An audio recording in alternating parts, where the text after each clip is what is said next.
Social મીડિયામાં જે data generate થાય છે અને લોકોની વચ્ચે જે કમ્યુનિકેશન થાય છે એનાથી પોલીસને આખી જે કામ કરવાની જે કાર્યશાલી છે એમાં આ કઈ રીતે આપણને બેનિફિશિયલ થઈ શકે, કઈ રીતે ફાયદારૂપ થઈ શકે એ અંગે આપણે વિચાર કર્યો. અને વિચાર કર્યા પછી ગુજરાત પોલીસ તરફથી એક પ્રોજેક્ટ 1 માર્ચ 2025માં રોલ આઉટ કરવામાં આવ્યો. આ પ્રોજેક્ટનું નામ છે જીપી સ્મેશ. કોઈપણ વ્યક્તિને પોલીસ સાથે કોમ્યુનિકેટ કરવા હોય, એમની કોઈ રજૂઆત હોય, એમની કોઈ ફરિયાદ હોય, એમનો કોઈ અભિપ્રાય હોય, તો એ સોશિયલ મીડિયાના માધ્યમથી લોકો કરતા હોય છે. જીપી સ્મેશ અંતર્ગત કોઈપણ વ્યક્તિ જ્યારે ગુજરાત પોલીસને અથવા ડીજીપી ગુજરાતને ટેગ કરી સોશિયલ મીડિયા ઉપર કોઈપણ કોમ્યુનિકેશન કરતા હોય તો આ કોમ્યુનિકેશનને તુરત જ ધ્યાનમાં લઈ એનાલાઇઝ કરી અને એનાલાઇઝ કર્યા પછી એમાં શું કામગીરી કરવાનું થાય અને એ કામગીરી કોણ કરે એના માટે ડીજીપી ઓફિસ પોલીસ ભવનમાં એક જીપી સ્મેશ ટીમની રચના કરવામાં આવી. અને એ જ રીતે ગુજરાત રાજ્યના દરેક પોલીસ કમિશનરેટમાં અને દરેક જિલ્લાઓમાં પણ એક જીપી સ્મેશની ટીમની રચના કરવામાં આવી.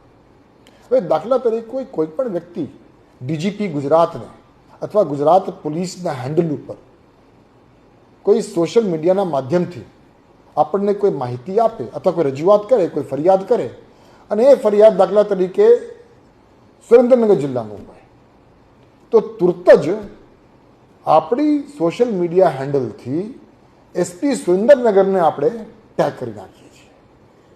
એ ટેગ કરતાની સાથે એસપી સુરેન્દ્રનગરની ઓફિસની જીપી સ્મેશની ટીમના ધ્યાન ઉપર આવે તો એના ઉપરથી એ તાત્કાલિક ત્યાં કાર્યવાહી કરે અને આપણે જે એસપી સુરેન્દ્રનગરને જાણ કરીએ છીએ એ આપણે જે તે કમ્પ્લેનન્ટને, જે તે ફરિયાદીને પણ જાણ કરીએ છીએ કે તમારી જે કંઈ ફરિયાદ છે એ ફરિયાદ એસપી સુરેન્દ્રનગરને મોકલી આપવામાં આવી છે. એના ઉપરથી એસપી સુરેન્દ્રનગર કે એસપી જુનાગઢ હોય કે પોરબંદર હોય એ લોકો જે કંઈ કાર્યવાહી કરે એ કાર્યવાહી ત્વરિત પૂર્ણ કરી શું કાર્યવાહી કરવામાં આવી છે એની જાણ પણ સોશિયલ મીડિયાના માધ્યમથી ડીજીપી ગુજરાતને પણ કરે, ગુજરાત પોલીસ હેન્ડલને પણ કરે અને જે તે ફરિયાદીને પણ કરે. એટલે કોમ્યુનિકેશનની આખી જે ચેનલ છે સોશિયલ મીડિયાના માધ્યમથી એ ખૂબ ત્વરિત થઈ જાય અને આપણે આ કાર્યવાહી તુરત જ અને પરિણામલક્ષી થાય એના માટે આપણે જ્યારે ચાલુ કર્યું 1 માર્ચ 2025માં ત્યારથી લઈને અત્યાર સુધી આશરે 850થી વધુ ફરિયાદોનું નિકાલ અને રિઝોલ્વ આ જીપી સ્મેશના માધ્યમથી કરવામાં આવી છે. ખૂબ સારા સક્સેસ સ્ટોરીઝ છે. હમણાં 2-3 દિવસ પહેલાં જ આપણે ખ્યાલ હશે કે નર્મદા જિલ્લામાં અમુક સ્ટુડન્ટ્સ ગયા હતા, એ લોકો ટ્રેકિંગમાં ગયા હતા અને ટ્રેકિંગમાં ગયા પછી એ લોકો પોતાના રસ્તા ખોવાઈ ગયા હતા. એટલે એમાંથી એક વ્યક્તિએ ખાલી અમારા સોશિયલ મીડિયા હેન્ડલમાં ગુજરાત પોલીસને ટેગ કર્યો અને એના ઉપરથી તુરત જ સ્થાનિક પોલીસ એલર્ટ થઈ, વિજિલન્ટ થઈ, ટીમ મોકલી અને એ લોકોને રેસ્ક્યુ કરીને પાછા લઈ આવ્યા. એટલે એ પ્રકારના અનેક સોશિયલ મીડિયાના માધ્યમથી, જીપી સ્મેશના માધ્યમથી જે કાર્યવાહી ગુજરાત પોલીસ તરફથી કરવામાં આવી છે એના અનેક સક્સેસ સ્ટોરીઝ છે.